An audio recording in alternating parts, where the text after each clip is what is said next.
47, 48 மற்றும் 49வது சாப்டர்ஸின் காண்டீபம். அர்ஜுனனும் கிருஷ்ணனும் மீட் பண்ணிக்கிட்டாங்க.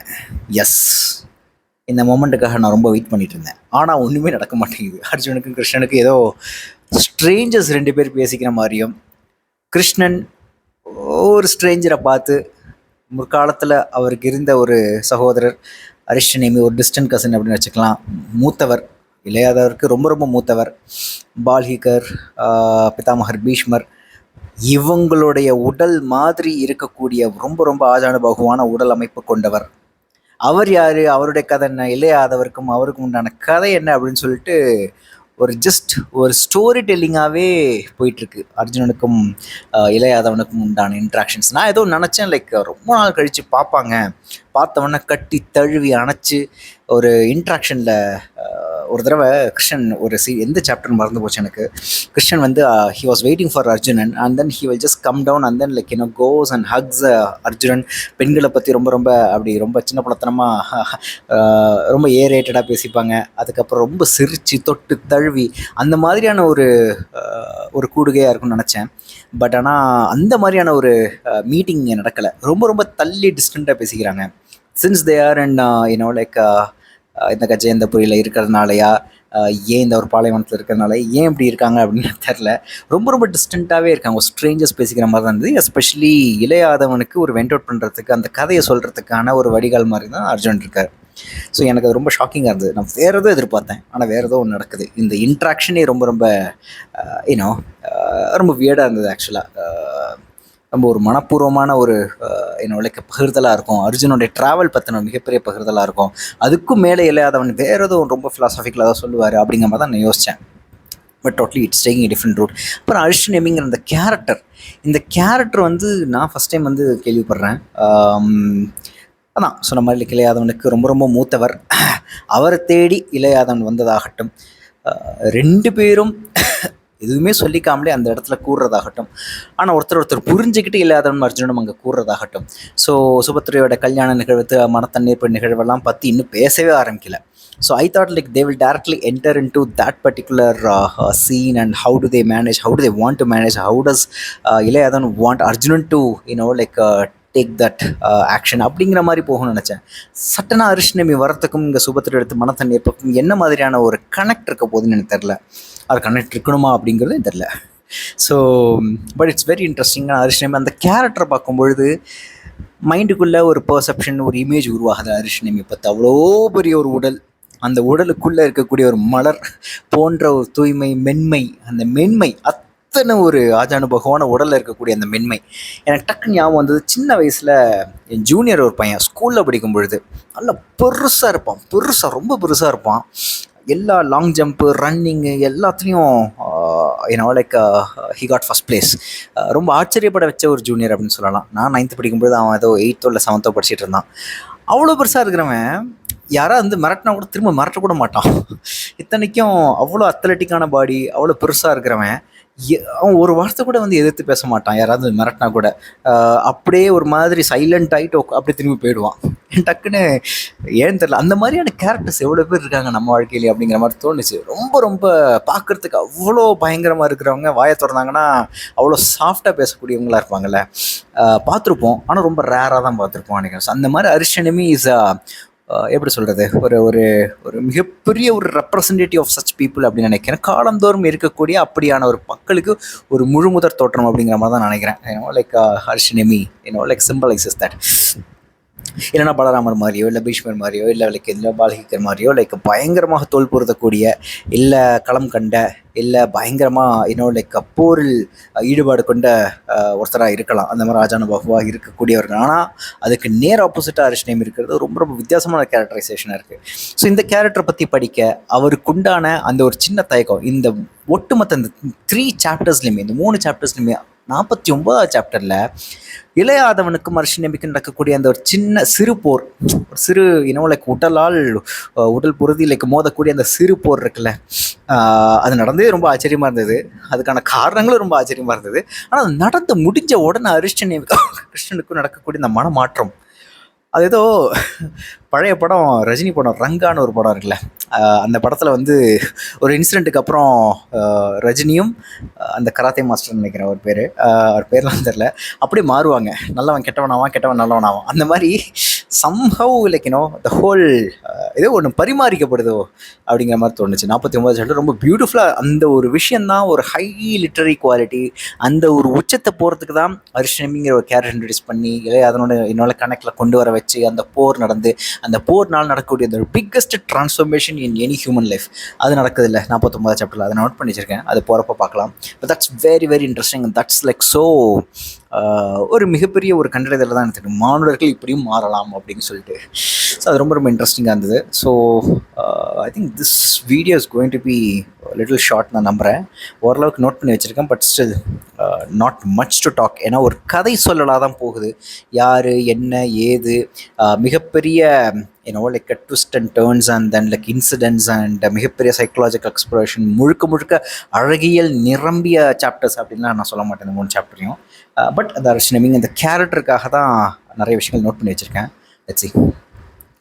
அவன் மகிழ்வு நிறைந்த நகரங்கள் பலவற்றை கண்டிருந்தான். விழவு எழுந்த நகரங்களில் கட்டற்று பெருகும் கழிவெறியையும், அங்காடிகளில் பொருள் நுகர்வுக்கென எழும் உவகை தலைப்பையும், போர் வெற்றி செய்தி வருகையில் வரும் கொண்டாட்டத்தையும் கண்டிருக்கிறான். போருக்கென எழுகையில் பற்றி கொள்ளும் கொலை எழுச்சியும் கடும் சினமும் கொண்டாட்டங்களே. போரில் கொடி வீழும் போது பெருகும் துயரும் அழுகையும் கூட ஒரு வகை களியாட்டமாக ஆகக்கூடும்.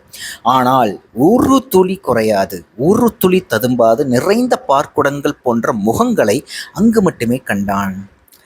இப்போ இந்த ஊரில் இருக்கக்கூடியவங்களுடைய இந்த ஒட்டுமொத்த, அதாவது இப்படி ஒரு ஊரை பார்க்குறதுக்கு, அங்கே இருக்கக்கூடிய மக்களை பார்க்குறதுக்கு, இல்லை இமேஜின் பண்ணுறதுக்கு எனக்கு ரொம்ப ஆச்சரியமாகவும், ஏதோ ரொம்ப ரொம்ப ரொம்ப ரொம்ப ஒரு கற்பனை உலகமாகவும், ஒரு விண்ணுலகத்தில் இருக்கக்கூடிய தேவர்கள் அங்கே கூடியிருக்கிற மாதிரி தான் எனக்கு தோணுச்சு. அந்தளவுக்கு ஒரு சாந்தமாகவும், எந்த ஒரு உணர்ச்சியுமே ஆஸ் அ குரூப்பாக கூட, ஏன்னா இங்கே திரும்ப திரும்ப சொல்லப்படுறது ஒரு குரூப், ஒரு சொசைட்டி, அங்கே இருக்கக்கூடிய குரூப் ஆஃப் பீப்புள் ஓட ஜென்ரல் டெண்டன்சி, ஒரு ஜென்ரல் மனநிலையை பற்றி சொல்கிறதுக்கு தான்.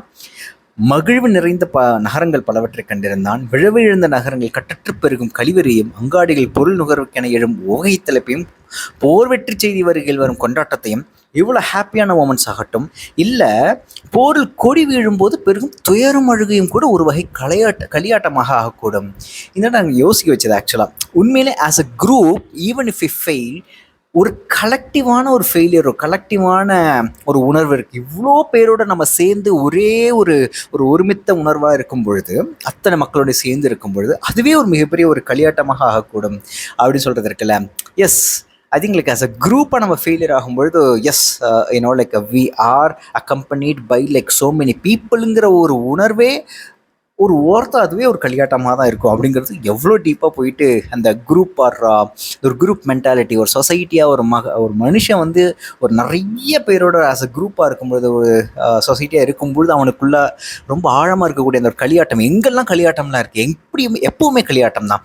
அது எவ்வளோ பெரிய ஒரு இடர் வந்தாலும், மிகப்பெரிய ஒரு லைக் ஒரு தாக்குதல் வந்தாலும், ஒரு போர்க்கால சூழ்நிலையில் கூட நம்மளுடைய வாழ்வாதாரமே போக போகுது அப்படிங்கிற போது கூட, ஒட்டுமொத்த லெட்ஸே லைக் ஒரு பூகம்பம் வருது பெங்களூரில், இங்கே இருக்கிற வித்யாரண்யபுராவில் இருக்கிற எல்லாரும் சேர்ந்து ஓடுறாங்கன்னா அது ஒரு மிகப்பெரிய களியாட்டமாக தான் இருக்கும் நினைக்கிறேன். அவ்வளோ பெரிய துன்பத்திலும், அவ்வளோ பெரிய வாழ்வாதார சிக்கல் வரும்பொழுதும் ஒரு மொமெண்ட் ஆஃப் எக்ஸைட்மெண்ட் இருக்கும். இவ்வளோ பேரோடு சேர்ந்து நாம் வந்து ஒன்றா லைக் நம்ம கலந்து போகிறோம் எங்கேயோ அப்படிங்கிற மாதிரி. So that group as a குரூப்பாக ஏதோ எந்த ஒரு உணர்வாக இருந்தாலும் அது களியாட்டமாக கொஞ்சோண்டு அதில் இருக்கக்கூடிய ஒரு சின்ன ஹாப்பினஸ் அண்ட் எக்ஸைட்மெண்ட் இருக்கும் அப்படிங்கிற மாதிரி எனக்கு தோணுச்சு. ஆக்சுவலாக அதை தாண்டி இதை எல்லாத்தையும் கடந்து அங்கே இந்த ஊரில் இருக்க ஜெயந்தபுரியில் இருக்கக்கூடிய அந்த ஒரு லைக் ஒரு துளி குறையாது, ஒரு துளி ததும்பாது நிறைந்த பார்க்குடங்கள் போன்ற முகங்கள் மட்டுமே அங்கே கண்டான். அதுதான் ரொம்ப ரொம்ப டஃப்பாக இருக்குது இமேஜின் பண்ணுறதுக்கு எனக்கு. ஏவலன் அவனை விருந்தினர் இல்லம் நோக்கி கொண்டு சென்றான். அரண்மனையை ஒட்டியிருந்த அந்த மாளிகை மூங்கில்களாலும் ஈச்ச மரத்தின் ஓலை முடைந்தமைத்த தட்டிகளாலும் கட்டப்பட்டிருந்தது. தேன் மெழுகு பூசப்பட்ட உச்சுவர்கள் கரிய வண்டின் உடல் போல் ஒளி கொண்டிருந்தன. ஒரு பியூட்டிஃபுல் அனாலஜி. ஓவர் டைம் நான் என்ன நோட்டீஸ் பண்ணேன்னா, ஏன் இதெல்லாம் நோட்டீஸ் பண்ண ஆரம்பிச்சுன்னா, நிறைய சின்ன சின்ன அனாலஜிஸ் அண்ட் ஓமைகள்லாம் நான் விட்டுறேன். சரி ஓகே போதும், இதெல்லாம் எதுக்கு பெருசு பெருசாக நோட் பண்ணி வைப்போம், பெரிய லைக் ஒப்பீனியன் சொல்லக்கூடிய கருத்து சொல்லக்கூடிய விஷயங்களை மட்டும் எடுத்து வைப்போம், நம்ம மைண்டை ரொம்ப போட்டு நம்ம மைண்டுக்கு நிறைய வேலை கொடுக்கக்கூடிய இடங்களை மட்டும் எடுத்து வந்து பேசுவோம் அப்படிங்கிற மாதிரியான ஒரு டெண்டன்சி எனக்குள்ளே வந்துருச்சுன்னு நினைக்கிறேன். So I stop noticing lot of small small analogies which I really like ஆக்சுவலாக. சின்ன சின்ன விஷயங்கள், தேன்மெழுகு பூசப்பட்ட உச்சுவர்கள் கரிய வண்டின் உடல் போல் ஒளிக்கொண்டிருந்தன. ரொம்ப சாதாரணமான அனாலஜி, ஏன்னா வெண்முரசு படிக்கிறவனுக்கு ஒரு சாதாரண அனாலஜி அப்படி வேணால் சொல்லலாம். ஆனால் still it's a really good analogy அப்படின்னு பட்டது. ஸோ அதை நான் நோட் பண்ணி வச்சேன். இளமையில் அவரை படைக்கல பயிற்சிக்கு அனுப்பினார்கள். முதல் நாள் ஆசிரியரை வணங்கி மலர் கொண்டு பிற மாணவர்களுடன் நிறையாகச் சென்று படைக்கல மேடை முன் நின்றார். அங்கு வில்லும் வேலும் வாளும் கதையும் வைக்கப்பட்டிருந்தன. இளையோர் அறியாது எடுக்கும் படைக்கலம் எது என்று பார்க்கும் சடங்கு அது. அவர் கதாயுதத்தை எடுப்பார் என அனைவரும் எண்ணினர். அவர் அங்கிருந்த வெண்மலர் ஒன்றை கையில் எடுத்து கொண்டு திரும்பிவிட்டார். திகைத்த ஆசிரியர் பல வகையிலும் அவரிடம் படைக்கலம் ஒன்றை எடுக்கும்படி சொன்னார். உறுதியாக அவர் மறுத்துவிட்டார். எப்போதும் எந்த படைக்கலத்தையும் அவர் தொட்டதில்லை இப்படின்னு அவன் சொல்கிறான் அரிஷ்னேமியை பற்றி. இது ஒரு this is where they pick up their tool and instrument for like படைக்கலம், ரைட்? இது வெண்முரசில் ரொம்ப ஒரு எக்ஸ்டெண்டட் சாப்டராக இது வந்திருக்கு. எங்கன்னா மிஸ்டர் துரியோதனும் மிஸ்டர் பீமனும் சண்டை போடக்கூடிய இடமாட்டம், முதல்ல அர்ஜுனனும் லைக் இல்லை தர்மனும் இல்லை நகுலனும் சகதேவனும் அவங்கவுங்களுக்கான லைக் படைக்கருவி எடுக்கிறதாகட்டும், அந்த ஒரு நிகழ்வு மிகப்பெரிய ஒரு நிகழ்வாக வந்து சொல்லப்பட்டது.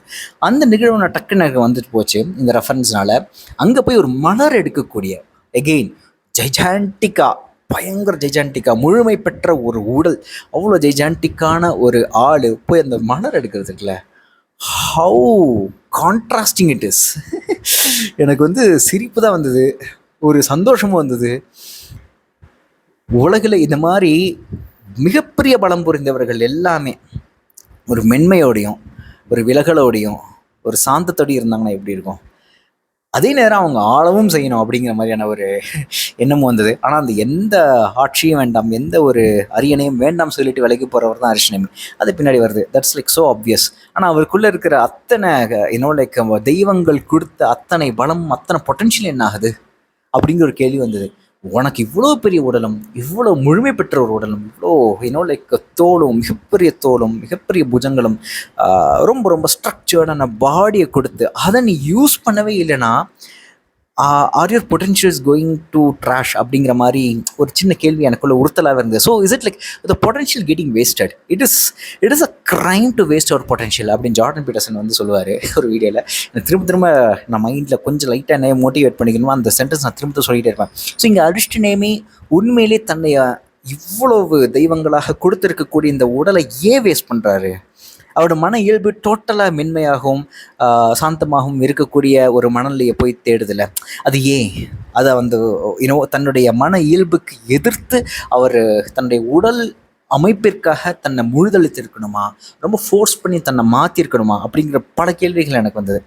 ஸோ எது நல்லது? இவ்வளோ பெரிய ஒரு ஜெய்ஜான்டிக்கான இருக்கக்கூடிய ஆள் அவரோட மன இயல்புப்படி ரொம்ப சாந்தமாகவும் எந்த ஒரு படைக்கலை பயிற்சியும் எடுக்காமல் அவர் போர் வேணாம், அரியணை வேணாம், எதுவுமே வேணான்னு விலகி போகிறது கரெக்டாக?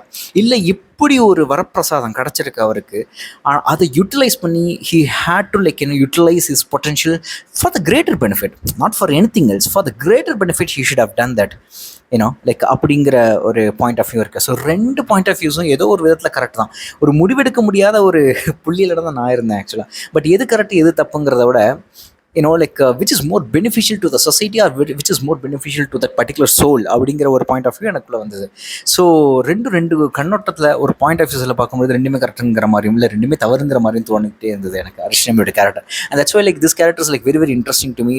நிறைய அவரை பற்றி படிச்சுக்கிட்டே இருக்கு. இவர் என்ன பண்ண போகிறாரு, இவருக்குள்ளே இருக்கக்கூடிய கலக்கங்கள் சஞ்சங்களங்கள் எங்கே வருது, அதையும் தாண்டி அவர் எங்கே போகிறாரு, தன்னுடைய மன இயல்பை தன்னுடைய குணத்தை எப்படி தக்க வச்சுக்கிறாரு அப்படிங்கிறதுலாம் ரொம்ப இன்ட்ரெஸ்டிங்காக அதை படிக்க. அர்ஜுனன் இனிய மெல்லிய புன்னகையுடன் கற்று நிறைந்து திரும்பிய எவரையும் நான் இதுவரை கண்டதில்லை என்றான். ஆம், கற்று எவரும் நிறைவதில்லை, இதுவரை கற்பது இயல்வது என்று அறிந்து மீள்கிறார்கள் என்றார் இளையாதவர். கற்றதன் பயன் அவ்வண்ணம் வாழ்வதே, எங்கோ ஒரு இடத்தில் கல்வியை நிறுத்தி விடாவிட்டால் வாழ்வதற்கு காலம் இருக்காது அல்லவா என்றான் அர்ஜுன். வாழும்போதே கற்பவற்றை என்ன செய்வது என்றார் பிங்களர். இளையாதவர், கற்றவற்றின்படி நிற்கும் மாணவர் எவரும் இதுவரை மண்ணில் பிறக்கவில்லை. கற்பது அறிவு, வாழ்வது திருஷ்ணை. இது ஒரு பியூட்டிஃபுல் சென்டென்ஸாக இருந்தது. லைக் இந்த மாதிரி இன்ட்ராக்ஷன்ஸ் தான் நிறைய எதிர்பார்த்தேன் ஆக்சுவலி. இளையராஜனுக்கும் அர்ஜுனனுக்கும் ஒரு நீயரான்னு சொல்ல முடியாது, ஒரு மாதிரியான ஒரு ஆர்குமெண்ட், ஒரு டிபேட் நடக்குதுல, கற்றல். எனக்கு இது ரொம்ப நிறைய தாட்ஸை ட்ரிகர் பண்ணிச்சு. எனக்கு உண்மையிலே கற்றலுக்கு அப்புறம் அதன்படி வாழ்தல், அதன்படி வாழாத வாழ்கின்ற ஒரு மாணவர் கூட பார்த்ததுலன்னு இளையாதவன் சொல்கிறதாகட்டும், அப்புறம் கற்றுக்கொண்டே இருந்தால் எப்போ தான் வாழ்வது, அதன்படி வாழ்வது அப்படிங்கிறதாகட்டும். அப்போ கற்றுக்கொண்டே இருக்கும் பொழுதே லைக் வாழும் பொழுதே கற்றலை என்ன செய்யறது அப்படிங்கிறது ஒரு மாதிரி ஒரு காம்ப்ளெக்ஸான கான்செப்டாக போகுது. பட் ரொம்ப ரொம்ப ஹை லெவல், சர்ஃபேஸ் லெவலில் இந்த கான்வர்சேஷன் நின்று போயிடுது. எஸ்பெஷலி அரிஷ்னிமியை பற்றி சொல்லும்பொழுது இது நான் சொல்லாமல் இருக்கக்கூடாது. ஏன்னா எகெயின் அண்ட் எகெயின் நான் இதில் இருக்கக்கூடிய இந்த கான்ட்ராஸ்ட்டை தான் எடுத்து சொல்லிட்டு இருக்கேன். அந்த மிகப்பெரிய உடல், அதுக்கு நேர் மாறாக அவருக்குள்ளே இருக்கக்கூடிய இந்த மென்மை. ஆனால் அவர் மேலும் மேலும் மேலும் மேலும் மேலும் கற்று நூல் அறிந்த ஒரு நூல் கற்கணும், நூல் நிறைய கற்றுக்கணும். Like he wants to be intellectual அப்படிங்கிற மாதிரி பார்க்குறேன் ஆக்சுவலாக. ஸோ முழுக்க முழுக்க மூளையாலும் மனதாலையும் செயல்படக்கூடிய ஒருத்தராக தான் அவர் இருக்கார். நாட் இன் டர்ம்ஸ் ஆஃப் உடல், ரைட்? ஆனால் அவர் இப்படி உடல் இருக்குது. அவர் நிறைய நூல்கள் கற்க வேணும், நிறைய ஒழுக்கத்தில் அமர வேணும். அவருடைய ultimate aim is go in that like spiritual and intellectual path அப்படிங்கிற மாதிரி தான் நம்புகிறேன். ஸோ அவ்வளோ நூல்கள் கற்றுக்கொண்டே இருக்கக்கூடிய அரிஷ்டநேமி, ரைட்? ஸோ டோட்டலாக லைக் இந்த மாதிரி நம்ம பார்த்துருக்கிறது ரொம்ப ரொம்ப அபூர்வமாக இருக்கும் நினைக்கிறேன். பொதுவாக இவ்வளோ பெரிய உடல் இருக்கக்கூடிய ஆட்கள் பொதுவாக மந்த மூளைக்காரர்களாக இருப்பாங்க, ரொம்ப ரொம்ப லேசியாக இருப்பாங்க. அப்படிங்கிற மாதிரி தான் நான் பார்த்துருக்கேன். ஒரு பொது புரிதல், அந்த பொது புரிதலுக்கு எக்ஸாக்ட்லி ஆப்போசிட்டாக அவ்வளோ இன்டெலெக்சுவலாகும். எல்லா நூலையும் அவரை மாதிரி கற்ற ஒருத்தரை, அவரை மாதிரி நூல் கற்ற ஒருத்தரை பார்த்ததே இல்லைன்னு சொல்லிட்டு கிருஷ்ணனே சொல்லக்கூடிய ஒரு அளவுக்கு அவர் நூல் கற்றிருக்கிறார். அதில் தான் அவர் மனம் தோயுது. அதன் பிறகு அவர் மென்மையானவர், சொந்தமானவர், ஒழுக்கத்தில் லைக் போகக்கூடிய, அந்த வழியில் போகக்கூடியவர், யாருடையும் போரிடக்கூடியவர், போரிட லைக் விரும்பாதவர் அப்படிங்கிற மாதிரியான சில குறிப்புகள்லாம் கொடுக்கப்படுவது. முடிவற்ற பெருங்காவியம் ஒன்றுக்குள் சிக்கிக் கொண்டிருக்கிறேன். அதன் ஒரு ஏட்டிலிருந்து பிரிதொன்றுக்கு தப்புவதே அங்கு எனக்கு இயல்வது. இங்கு வருகையில் காவியத்தின் எல்லைகளை கடந்து எளிய மாடனாகிறேன். பார்த்தரே, மேலும் கீழும் எவரும் இன்றி இருக்கையிலேயே தான் யாரென மானுடன் அறிகிறான். இப்புவியில் அதற்கான இடங்கள் மிக அரியவை. எனக்கு இந்த இடம் ரொம்ப பியூட்டிஃபுல்லாக பட்டது, நிறைய யோசிக்க வச்சது. மேலும் கீழும் எவருமின்றி இருக்கையிலேயே தான் யாரென மானுடன் அறிகிறான். இப்புவியில் அதற்கான இடங்கள் மிக அரியவை. இவர் இந்த ஒட்டுமொத்த ஊரையும் அப்படி சொல்றாரு. இவர் யாருன்னு தெரியாது. ஃபேம், பாப்புலாரிட்டி, புகழ், வெளிச்சம், இந்த ஒன்றுமே இல்லாத ஒரு ஹை செலிபிரிட்டி தான் யாருன்னே தெரியாத ஒரு இடத்துக்கு போய் அடையக்கூடிய அந்த ஒரு மனுஷத்தன்மை, நான் ஒரு சாதாரண ஹியூமன் ஃபீல் பண்ணுறதுக்காக நிறைய செலிபிரிட்டிஸ் போவாங்களே, கண்காணாத இடத்துக்குலாம் போவாங்களே, தன்னை யாருன்னே தெரியாத இடத்துக்கு போய் நிற்பாங்களே, அந்த மாதிரி. ஸோ ஐ திங்க் மேத்யூ மெக்கானேயோட க்ரீன் லைட்ஸுங்கிற புக்கில் அவர் இந்த மாதிரி ஆஃப்ரிக்காவில் போயிட்டு ஒரு குரூப்புக்கிட்ட போயிட்டு சண்டை போடுவார். ஆக்சுவலாக உண்மையிலே ஏதோ வெண்முறை சேர்ந்து ஒரு கதை எடுத்து படித்த மாதிரி இருக்கும். அவர் உண்மையிலே சண்டை போடுவார். அங்கே இருக்கிற ஒரு லோக்கல் வீரரோட சண்டை போடுவார் மேத்யூ மெக்கானே. அவர் யாருன்னே தெரியாது அவங்களுக்கு, அந்த ஆஃப்ரிக்காவில் இருக்கக்கூடிய அந்த ஒரு சிறு குழுக்கு அவங்களுக்கு யாருன்னே தெரியாது. ஸோ அந்த மாதிரி ஒரு சின்ன ஒரு ட்ரைப் குரூப் தான் நினைக்கிறேன், ஃப்ரம் நாட் ராங்ஸ். அவரோட சண்டை போடுவார். ஸோ லைக் அந்த மாதிரி தன்னை யாருன்னே தெரியாத இடத்துக்கு போகும்போது செலிபிரிட்டிக்கு இருக்கக்கூடிய நாம் வெறும் சாதாரண ஒரு மனிதனாக உணரக்கூடிய இடம் இது. தன் யாரென மனிதன் அறிகிறான். லைக் அந்த மாதிரி மேலும் கீழும் யாரும் இல்லாத, அது இன்னும் முக்கியம் எனக்கு. இது celebrity going to an unknown place where he is not at all famous, where he is not at all a known person அப்படிங்கிற ஒரு பாயிண்ட் ஆஃப் வியூலேருந்து எடுக்காமல், ஏன்னா கிறிஸ்டனுக்கு இது பொருந்தோம். ஆனால் அதையும் தாண்டி இது எங்கே ஜென்ரலைஸ்டாக இந்த ஒரு ஸ்டேட்மெண்ட் வருதுன்னா, மேலும் கீழும் எவருமின்றி இருக்கையிலே தான் யாரென மானுடன் அறிகிறான். இந்த இடத்த தான், இந்த லைனில் தான் திரும்ப திரும்ப யோசிச்சு பார்க்குறேன். ஒரு கோவில் ஆகட்டும், இல்லை ஒரு ஆசிரமத்துக்கு போகிறோம், அங்கே வேறு ஏதோ ஒரு சின்ன ஹைரார்க்கி இருக்குது, நான் இல்லைன்னு சொல்ல மாட்டேன். பட் எல்லா இடத்துலையும், நம்ம ரோட்டில் இறங்கினா, வீட்டில், ஆஃபீஸில், எல்லா இடத்துலையும் கண்ணுக்கு தெரியாத ஒரு சோஷியல் ஹைரார்க்கி இருக்குது. ஆஃபீஸில் ரொம்ப தெளிவாகவே ஹைரார்க்கி இருக்குது, அது வேறு விஷயம். ஆனால் வீட்டுக்குள்ளேயும் ஒரு சின்ன ஒரு தெளிவான மரபு சார்ந்த ஒரு ஹைரார்க்கி இருக்குது. புருஷன், பொண்டாட்டி, இல்லை அப்பா அம்மா, இல்லை பசங்க, அந்த மாதிரி ஒரு ஹைரார்க்கி இருக்குது. வெளில இறங்கின உடனே ஒரு குப்பைக்காரனை பார்க்குறோமோ அவன் எனக்கு கீழே, இல்லை மிகப்பெரிய ஒரு பறக்கான பார்க்கணும் அவன் எனக்கு மேலே, அப்படிங்கிற ஒரு சின்ன ஒரு கண்ணுக்கு தெரியாத, நமக்கு எல்லாருக்கும் பரஸ்பரம் புரியப்பட்ட ஒரு ஹைரார்க்கி இருக்குது. இந்த எந்த ஹைரார்க்கியுமே இல்லாத இடங்கள் என்னென்ன? ஒரு புனித இடமா இருக்கலாம் இல்லையா, ஒரு கோவிலாக இருக்கலாம், இல்லைன்னா வேறு ஏதாவது ஒரு ஆசிரமத்துக்கு போய் லட்சம் இலக்கணும் அடணும். பர்சனலாக போனதில்லை, பட் அங்கே போனோம்னா லைக் எல்லாத்தையும் மூடிட்டு ஒரு 10 நாள் இருக்கிறதாகட்டும், இல்லை ஒரு சாதாரண ஒரு கிருஷ்ணமூர்த்தி சென்டருக்கு போகிறதாகட்டும் சென்னையில். அங்கெல்லாம் ஒரு தான் யாருன்னு உணர்தலுக்கு அந்த ஒரு ஹைரார்க்கிங்கிற செட்டப் இருக்கக்கூடாதோ? வெறும் ஃப்ளாட் ஹைரார்கின்னு சொல்ல இன்னொருத்தன் இன்னொரு மனுஷன், அவ்வளோதான். அங்கே வேற எந்த ஹைரார்கி இல்லாத இடங்கள்ல மட்டுமே தான் யாருன்னு ஒருவன் அறிய முடியுமோ அப்படிங்கிற ஒரு தாட் எனக்கு வந்தது. எஸ், தட்ஸ் ட்ரூல. ஃபார் சம் ரீசன் அதுக்கு தான் நம்ம கோயிலுக்கு போகிறோமா, நம்ம பீஸு அது இதுன்னு என்ன சொல்லிக்கிட்டாலும் அங்கே ஒரு சுப்ரீம் ஹைரார்கி காட் அப்படிங்கிற ஒரு விஷயம் மட்டும் இருக்குது. மற்ற மனிதர்களை பொறுத்த வரைக்கும் அங்கே இருக்கிற ஹைரார்கி எதுவுமே எடுபடாது. ஆனால் அங்கேயும் போயிட்டு நாம் we identify certain humans as like big and like high and low, அந்த மாதிரி இல்லாமலையும் ஓரளவுக்காவது அந்த ஹைரார்கிலாம் கரெக்டப்படுற உள்ள ஒரு சமத்துவம் நீட்டாக லைக் மெயின்டைன் பண்ணப்படுற ஒரு இடமா தான் சில இடங்கள், ரொம்ப ரொம்ப அரிய இடங்கள் தானே இருக்குது அப்படிங்கிற மாதிரி ஒரு தாட் எனக்கு தோணுச்சு ஆக்சுவலாக. ஸோ இந்த இடத்துல தான் உண்மையிலே ஒரு செல்ஃப் ரியலைசேஷன் நடக்கும். எந்த ஒரு ஹைரார்கி, கண்ணுக்கு தெரியாத இல்லை பரஸ்பரம் புரியப்பட்ட ஒரு ஹைரார்கி இருக்கக்கூடிய செட்டப்பில் கூட human can't understand about himself அப்படிங்கிற மாதிரியான ஒரு சின்ன ஃபிலாசபிக்கல் கான்செப்டுக்கு ஒரு சின்ன ஒரு புரிதல், ஒரு தன்னை பற்றியே புரிந்து கொள்ளுதலுக்கான ஒரு யோசனை எனக்கு பட்டது ஆக்சுவலாக. பார்த்தா எப்போதும் இவரை நிகரற்ற வல்லமை கொண்ட வெண்காளை என்றே எண்ணுவதுண்டு. சிம்மம் அல்ல, வேங்கை அல்ல, மத வேழமும் அல்ல, தடைகள் எதையும் கடந்து செல்லும் பெருவல்லமை உடலில் உரைகையில் ஒவ்வொரு அசைவிலும் அமைதி நிறைந்த ஏறு. வானாளில் ஒரு முறையேனும் சிற்றுரையேனும் அது கொள்ளாது. அதன் ஆற்றல் என்பது மாபெரும் காண்டாமணிக்குள் உறையும் இசை போன்றது. இது ஹியூஜ், வெரி ஹை பொட்டென்ஷியல் உள்ளவங்களுக்கு இருக்கக்கூடிய ஒரு சைலண்ட் பிஹேவியரை நான் பார்த்துருக்கேன். நிலைக்குணம் தழும்பாது அப்படிங்கிற மாதிரி ரொம்ப ரொம்ப அறப்பழசான ஒரு ரொம்ப கிளிஷேவான ஒரு பழமொழியை கூட இங்கே எடுத்து சொல்லலாம். But what I honestly feel is, ஒரு நிமிஷம். ஸோ அந்த ஹியூஜ் பொட்டென்ஷியல் டக்குன்னு ஒரு மைக்ரோசாஃப்ட் டீம்ஸ் மெசேஜ் வந்தது, அது என்னென்னு பார்க்குறதுக்காக போயிட்டேன்.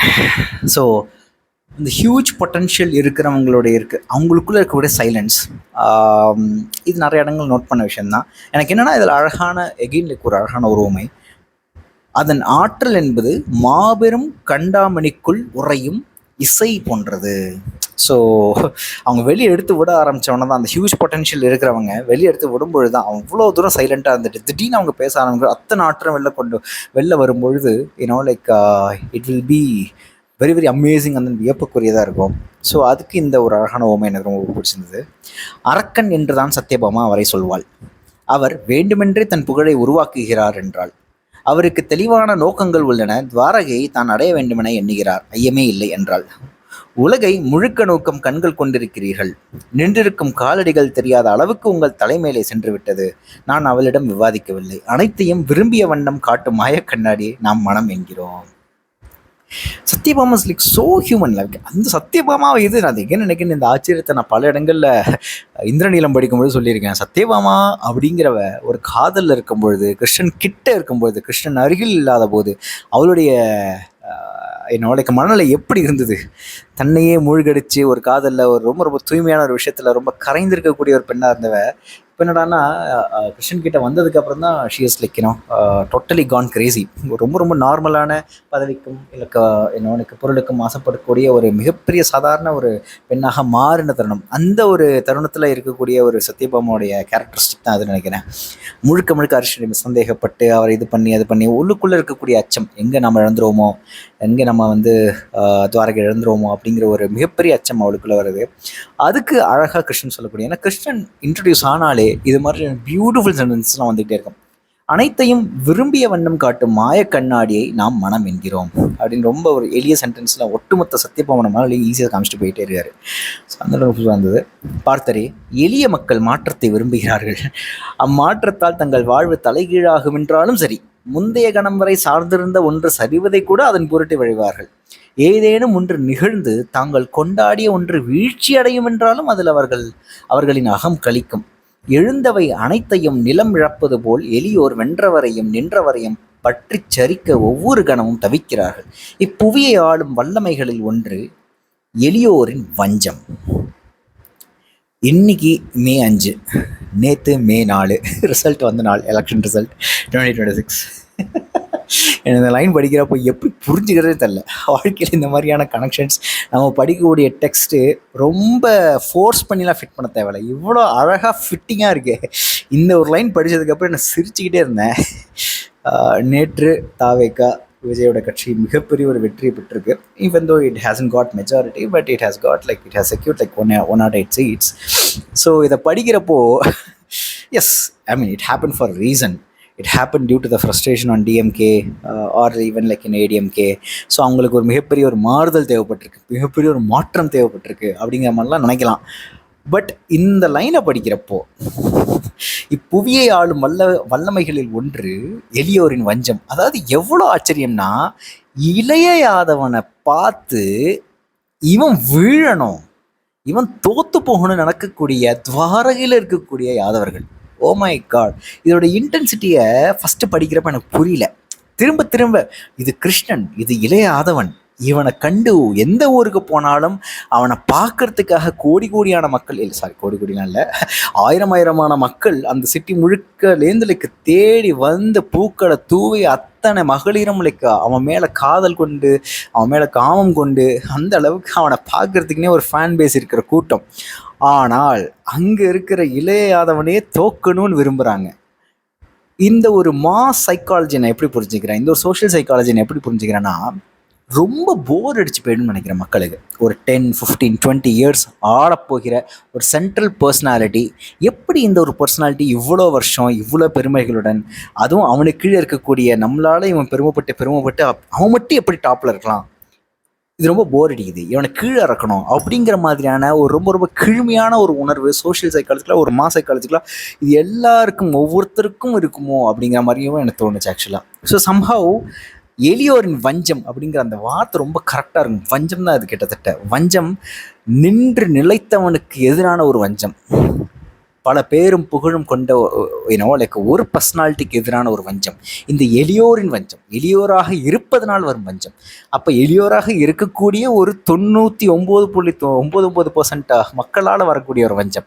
இந்த வஞ்சம் வந்து ஒரு மிகப்பெரிய பவர் இந்த வேர்ல்டு, ஒரு மிகப்பெரிய வல்லமை. ஸோ புவியை ஆளும் வல்லமைகளில் ஒன்று எளியோரின் வஞ்சம் அப்படிங்கிறது ரொம்ப கரெக்டான ஒரு யூனிவர்சல் ட்ரூத் அப்படிங்கிற மாதிரி பட்டுச்சு. Especially with respect to like yesterday's result எனக்கு இந்த லைன் ரொம்ப ரொம்ப கரெக்டாக பட்டுச்சு. ஏதோ ஒரு லைக் இது டிஎம்கே எவ்வளவோ நல்ல ஆட்சி அமைஞ்சிருந்தாலும் லைக் செஞ்சுருந்தாலும் லைக் லா அண்ட் ஆர்டர்லாம் மெயின்டைன் பண்ணி எந்த ரவுடித்தனமும் இல்லாமல் இருந்தாலும், பெண்களுக்கான பாதுகாப்பு எல்லாமே கொடுத்துருந்தாலும் கூட டிஎம்கே வந்து நேற்று வந்து விழுந்திருக்குமோ அப்படிங்கிற மாதிரி தான் எனக்கு தோணுச்சு. ஸோ நேற்று வரைக்கும் பயங்கர லைக் கொண்டாடிய ஒருத்தனை கீழே இருக்கிறதுல அவங்களுக்கு ஏதோ ஒரு சின்ன சந்தோஷம் இருக்குது அப்படிங்கிற மாதிரி, அதுதான் அந்த வஞ்சம். ஒரு சின்ன ஒரு saddest mentality for the whole like mass இருக்குல்ல. ஸோ அதைத்தான் இங்கே இளையாதவன் சுட்டி காட்டுறான். இதை வந்து இந்த ஒரு ரிசல்ட்டு இதெல்லாம் விட்டுருவோம். இளையாதவனுங்கிற ஒரு ஐகானிக் பர்சனாலிட்டியை வந்து கீழே போகணும், அவன் தோக்கணும், அரிஷன் நேமிக்கிட்ட ஒரு சேஞ்ச் வரணும் அப்படிங்கிற ஒரு விழைவு இருக்குல்ல. இந்த சண்டையை உருவாக்குனது எனக்கு ரொம்ப ஆச்சரியமாக இருந்தது. இளையாதவன் சும்மா ஒரு போட்டு தான் பார்க்குறான் அப்படிங்கிற மாதிரி நினச்சேன். அரிஷினமியோட உங்களோட உடலே ஒரு மிகப்பெரிய அரைக்கோளாக இருக்குது. அரிஷினமி வந்து கையை வச்சுக்கிட்டு நான் எதுக்கு பாவம் கூட சண்டை போடணும் அப்படிங்கிற மாதிரி கேட்குறாரு. ரொம்ப பாவமாக கேட்குறாரு. எனக்கு சண்டை போட தெரியாது, நான் சண்டை போட விரும்பலை, நீ என் தம்பி, நான் ஏன் உங்ககிட்ட போய் சண்டை போடணும் அப்படிங்கிற மாதிரி கெஞ்சி கேட்குறாரு. ஆனால் இளையாதவன் வைக்கக்கூடிய ஒரு கூட்டு என்னன்னா, சமூகத்தில் ஒரு சில மக்கள் உங்களுடைய உடலே அரைகோவலாக இருக்குது, அதனால் உங்களை வென்றுட்டு தான் நான் இந்த அரியணையில் உட்கார முடியும் அப்படின்னு இல்லையா. அவன் வந்து வேணும்னே அரிஷினமியை சண்டைக்கு இழுக்கிறான்ல. அவன் வேணும்னே ஒரு ஹைபாத்தசிஸை மக்கள் இப்படி திங்க் பண்ணுறாங்க, ஒரு சாரார் இப்படி பேசிக்கிறாங்க, இது ஒரு அறைகூவல் தான், லைக் இப்படி பேசுகிறாங்கன்னா அவங்களுக்கு அதை நம்ம ப்ரூவ் பண்ணி ஆகணும். விதை இல்லாமல் எந்த ஒரு தர்க்கமற்ற ஒரு விஷயமும் வந்து மேல் எழுந்து வராது அப்படின்னு இல்லையா அவன் 48வது சாப்டர்கிட்ட சொல்கிறான். அது ரொம்ப முக்கியமான பாயிண்ட்.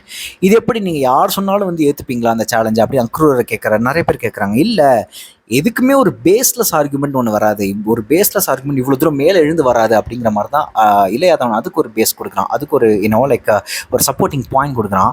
ஸோ லைக் ஆனால் அந்த சப்போர்ட்டிங் பாயிண்ட்டாக கொடுக்குறது சில பேர் இவ்வளோ பெரிய உடல் வல்லமையோடு இருக்கக்கூடிய ஒருத்தர் தான் ஆட்சியில் இருக்கணும் துவாரகையில் அப்படிங்கிற மாதிரி ஃபீல் பண்ணுறாங்க. இல்லை அந்த மாதிரி பேச்சு அடிபடுதுன்னு சொன்ன அந்த சின்ன ஹைபோதசிஸ், இல்லை ஒரு சின்ன புருடா விட்டுருப்பார்ல, ஏதோ ஒரு காரணத்துக்காக அரிஷினமியை வந்து ஒரு சண்டைக்கு இழுக்கணும் அப்படின்னு அதை நினச்சதுனாலையும் என்னமோ லைக் அந்த ஒரு சின்ன ஒரு ஹைபோதசிஸ் அவரே உருட்டி விட்ட ஒரு விஷயமா கூட இருக்கலாம். ஆனால் அந்த ஒரு விஷயம் எவ்வளோ பெரிய ஒரு மாஸ் எல்லாருமே நினைக்கக்கூடிய ஒரு விஷயமும் மாறுது. Even Krishnan got so surprised, Ilaiyadavan got so surprised. ஒவ்வொருத்தரோட கண்லேருந்தும் அவர் ஒரு ப்ராசஸ் சொல்கிறார், அதை நான் எழுதி வச்சுருக்கணும், மறந்துட்டேன். முதல்ல அது ஏளனமாக மாறி புறக்கணிப்பாக மாறி முதல்ல ஒரு விஷயமாக மாறும். ரைட். முதல்ல ஒரு எரிச்சலாக இருக்கிறது, எரிச்சல் வந்து ஏளனமாக மாறி, ஏளனம் வந்து லைக் புறக்கணிப்பாக மாறுது அப்படிங்கிற மாதிரியான ஒரு ப்ராசஸ் சொல்லப்படுது. இந்த ஒரு ஹோல் மாஸ் சைக்காலஜி, அந்த சோஷியல் சைக்காலஜியோட ஆஸ்பெக்ட் ரொம்ப சூப்பராக சொல்கிறது. இளையாதன் மாதிரி ஒரு ஐகானிக் பர்சனாலிட்டி எதுக்குறாங்க. அந்த மாதிரி ஒரு புறக்கணிக்கிற லெவலுக்கு அந்த அந்த ஊர் மக்கள் வந்து லைக் ஒரு சேஞ்ச் எதிர்பார்க்குறாங்க. எகெயின் ஏதோ ஒரு விதத்தில் ஏதோ ஒரு சேஞ்ச் அவங்களுக்கு நடக்கணும். ஏன்னா அவங்க வாழ்க்கையில் வேறு எதுவுமே அவங்க பார்த்ததில்லை. ஸோ ஏதோ ஒன்று மிக பெருசாக நடந்தால் அது மேலேருந்து கீழே போகிறதா இருந்தாலும், மிகப்பெரிய நல்லாட்சியை கவிழ்த்து லைக் மிகப்பெரிய மோசமான ஆட்சி அமைதாக இருந்தாலும், that is needed because they need some change. எளியவர்களுக்கு வேறு வாழ்க்கையில் செய்யக்கூடிய மிகப்பெரிய விஷயங்கள் எதுவுமே இல்லைங்கிறதுனால ஏதோ ஒன்று டாப்பில் நடந்தால் கூட சூப்பர் தான். அது எப்படி இருந்தாலும் okay, any change is good. Whether it is a good change or bad change good சேஞ்ச்னால சேஞ்ச் இஸ் மஸ்ட் அப்படிங்கிற மாதிரி தான் ஒரு ஹோல் மாஸ் சைக்காலஜி ஒர்க் ஆகுதோ அப்படிங்கிற மாதிரியான ஒரு சின்ன ரியலைசேஷன் வருது. இயல்பாக எழும் வாழ்த்தொலி பல்லாயிரம் குரல்கள் கூடிய வெற்று முழக்கமாக இருக்கும். ஆணைக்கேற்ப எழுந்த வாழ்த்தொலி சீரான அலைகளாக இருந்தது. இந்த ஒரு அப்சர்வேஷன் அண்ட் லைக் இந்த ஒரு particular word exactly the same observation has been told many times in Venmurasu நான் நம்புகிறேன். எஸ், இயல்பாக எழும் வாழ்த்தொலி பல்லாயிரம் குரல்கள் கூடிய வெற்று முழக்கமாக இருக்கும். ஆணைக்கேற்ப எழுந்த வாழ்த்தொலி சீரான அலைகளாக இருந்தது. ஸோ தயங்கி கூக்குரலிடுறவங்க, தயங்கி வாழ்த்தொலி எழுப்புறவங்க சின்ன சின்ன அலைகளாக தான் அது மாறும். ஒருத்தர் எழுப்புவாங்க, அடுத்து பின்னாடின்னு சொல்லிட்டு கொஞ்சம் கொஞ்சமாக அந்த வேவ் மாதிரி தான் போகும். ஆனால் ஒரே சமயத்தில் ஒருமித்த உணர்வோட எல்லாரும் சேர்ந்து அந்த ஒரு காமன் உணர்வோட கூக்குரலிடும் பொழுது ஒரே லைக் சவுண்டாக வரும்ல. ஸோ அதுதான் இங்கே சொல்லப்படுது. இணையாக எழும் வாழ்த்தொலி பல்லாயிரம் குரல்கள் கூடிய வெற்று முழக்கமாக இருக்கும் அப்படின்னு சொல்லிட்டு. நான் தங்களை சந்திப்பதை விளக்காதீர் மூத்தவரே, தங்கள் அண்மையில் நான் அறிவதை வேறெங்கும் அடையவில்லை என்றேன். அந்த மற்போர் நான் அமைந்த ஊழ்கங்களில் தலையாயது. தங்கள் கையில் அமைந்த அக்கணங்களில் நான் அனைத்திலிருந்தும் விடுபட்டு எழுந்தேன். அவர் அப்பால் நோக்கியபடி நின்று, ஆனால் உன்னை தூக்கி அறைந்த அக்கணம் நான் அனைத்திலும் ஒரு கணம் சிக்கிக்கொண்டேன் என்றார். அப்போது நான் துவாரகையை வென்றேன். சத்யபாமையை மணந்து சக்கரவர்த்தியாக பாரத வருஷத்தை ஆண்டேன். இது இந்த பியூட்டிஃபுல் ஸ்விட்ச். அண்ட் இது நான் எதிர்பார்க்கவே இல்லை ஆக்சுவலாக. அவர் விட்டு ஓடுறார் அரிஷ்ணேமி. ஸோ அந்த ஒரு சின்ன மற்போர் நடக்குது. உடலும் பொருதி கொள்ளக்கூடிய, உடலால் மட்டும் பேசிக்கொள்ளக்கூடிய, எகென் இரண்டு நாகங்கள் நெலிஞ்சு கட்டி பிடிச்சி புரண்டு போகக்கூடிய அந்த ஒரு இமேஜை திரும்ப மைண்டுக்குள்ளே கொண்டு வர்றார். But I'm glad that like he hasn't explained that much. அந்த சிம்பிள் ஃபைட்டை ரொம்ப சிம்பிளாகவே சொல்லி முடிச்சுட்டு போயிட்டார். பிகாஸ் லைக் எடுப்பிலே அரிஷ்ணேமி லைக் அதை கிருஷ்ணனை தூக்கி போட்டு லைக் அவர் மேலே அமர்ந்து கிட்டத்தட்ட அவரை ஒரு தேர் சகடத்தில் மாட்டிக்கொண்ட ஒரு சின்ன பூச்சி மாதிரி அவளை கொண்டு போட்டிருக்கலாம் அப்படிங்கிற மாதிரி ஒரு ஒரு விவரணை வருது. ஸோ சிம்பிளாக முடிஞ்ச ஃபைட் கடைசியில் அப்படி துவாரகையோட மண் எடுத்து கிருஷ்ணன் டே ஒப்படைச்சிட்டு அவர் பேர்றாரு. So it's a symbolic representation of I won the war, but I just give this land to you, you just like take care of it அப்படிங்கிற மாதிரி சொல்கிறது இருக்குல்ல அரிஷ்ணேமி. அந்த இடத்துலையும் அப்போது தோல் பொருதி நிற்கக்கூடிய அவர் கற்றுக்கொண்ட அத்தனை வித்தையும் எதையுமே இளையாதவனால் அரிஷ்ணேமி கிட்ட பயன்படுத்த முடியல. தான் கற்றுக்கொண்ட அனைத்தும் வேஸ்ட்டு அப்படிங்கிற ஒரு நிலைமை வருது. அப்போது எல்லாத்தையும் டிஃபெண்ட் பண்ணி நிற்கக்கூடிய அரிஷ்ணேமியோட முகத்தில் இருக்கக்கூடிய அந்த கனிவு, நான் நினச்சேன் இதே மாதிரி ரொம்ப பொயட்டிக்காக ரொம்ப எக்ஸாஜரேட்டடான ஒரு மூமெண்ட் வரும்னு நினச்சேன். ஆனால் இந்த மூமெண்ட்டை எப்படி பார்க்குறாங்க, அந்த ஸ்விட்ச் நடக்குதுல்ல. இவர் சொல்கிறாரு, அந்த மற்போர் நாம் உடல் பொருதி லைக் செய்த அந்த மற்போர் நான் அமைந்த ஊழ்கங்களில் தலையாயது.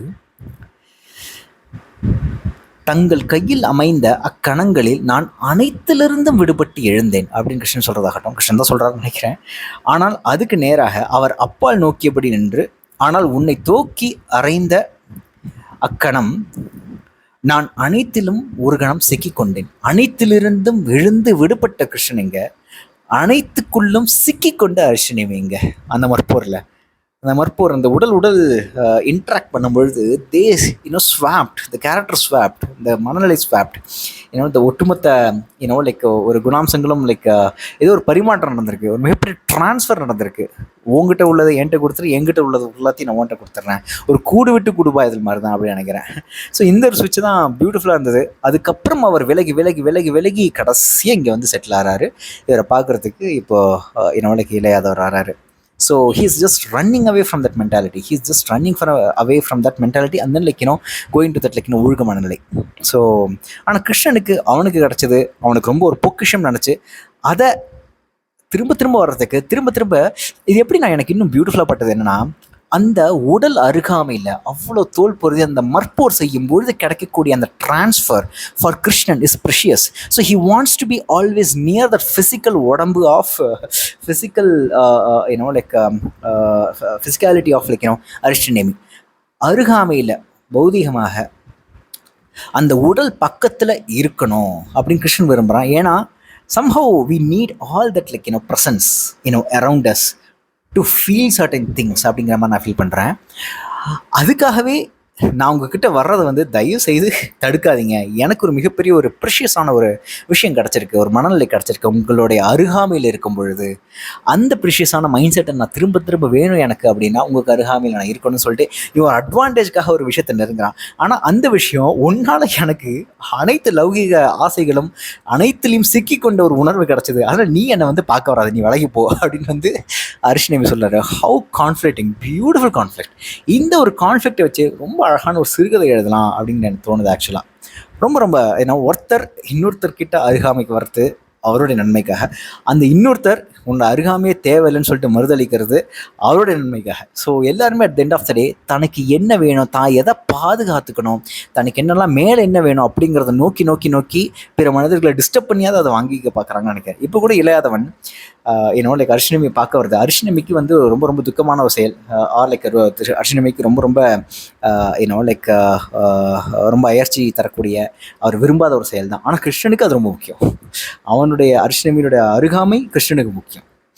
ஸோ ரொம்ப பியூட்டிஃபுல்லாக இருந்தது. ஸோ அழகாக 49 சாப்டர் முடிஞ்சிருக்கு. இதுக்கப்புறம் அரிஷ்ணமியும் இளையாதவன் பார்த்து எப்படி பேசிக்கிறாங்க அப்படிங்கிறது I'm just waiting. So let's see. இன்னும் எவ்வளோ சாப்டர்ஸ் இருக்குன்னு தெரில. காண்டிபத்தில் அநேகமாக சீக்கிரம் முடிஞ்சுன்னு நினைக்கிறேன். பார்ப்போம். Let's see. அர்ஜுன் ஒரு ஸ்பெக்டேட்டராக தான் வரான்.